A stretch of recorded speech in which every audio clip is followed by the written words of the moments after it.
Well, I am Anki Doris, but good evening and welcome to our broadcast tonight.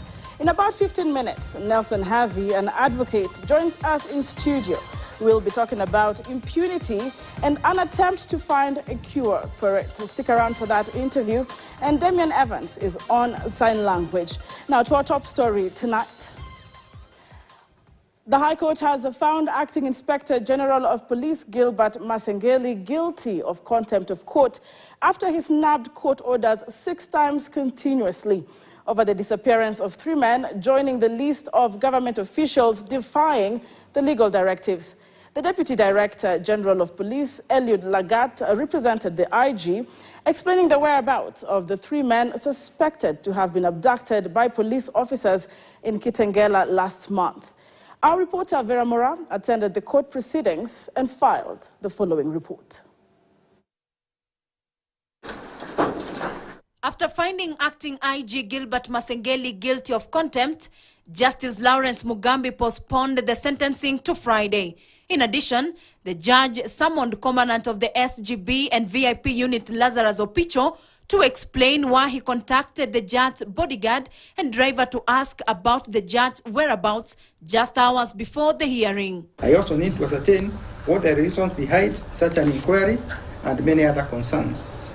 I thus reserve the sentencing together with the explanation by Lazarus Opicho to Friday, 13th of September 2024. In his ruling, Justice Mugambi stated that 3 weeks had passed since the disappearance of activist Bob Njagi, Aslam Longton and Jamil Longton. The Law Society of Kenya had filed a petition prompting the court to summon Masengeli. However, Masengeli has failed to appear since August 23rd, making this his 6th violation of court orders. Despite the court's orders for Masengeli to appear in person, the acting IG was represented by Deputy IG Eliud Kipkoech Lagat.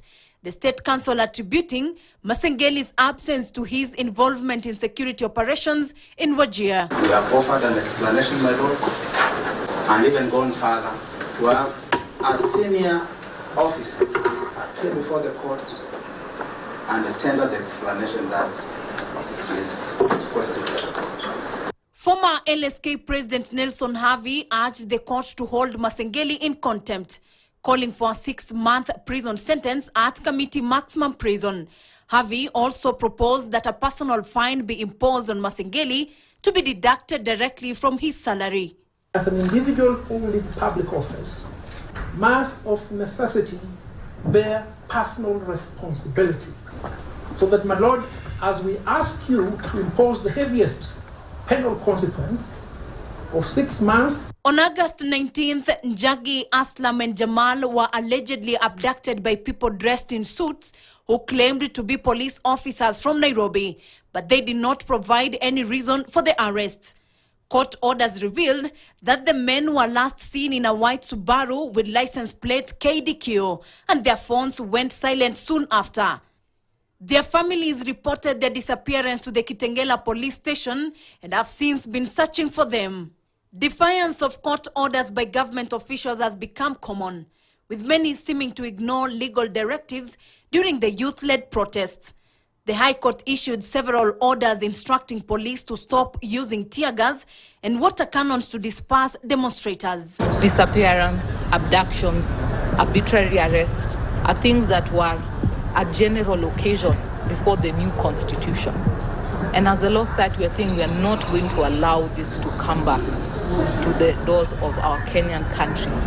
We owe it to the people of Kenya, we owe it to ourselves. The LSK now wants that unless the court asserts its authority, the executive will continue to disobey court orders and violate the constitution with impunity. Vera Mora, KTN News, Nairobi. Now, of course, in that same note, we've been talking about those who have